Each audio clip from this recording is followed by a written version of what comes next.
So you watched yesterday's Wholesaling Quickies where I told you how to close deals. I broke down the 5 steps, but you're one of those fanboys that's watched all my content and you want to know why we didn't talk about the 4 seller buckets.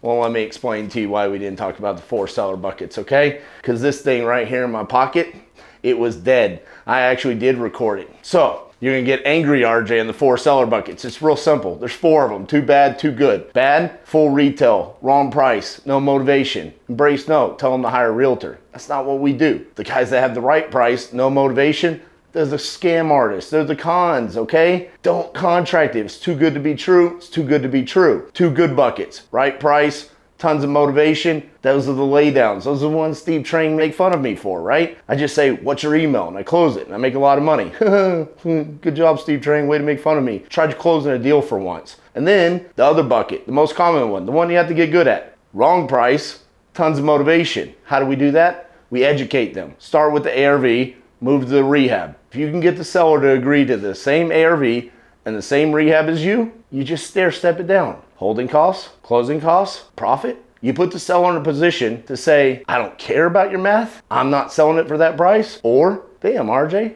you know what you're talking about. Now, if this made sense to you and you want to watch a longer video when I'm not pissed off because my microphone was dead, watch that video.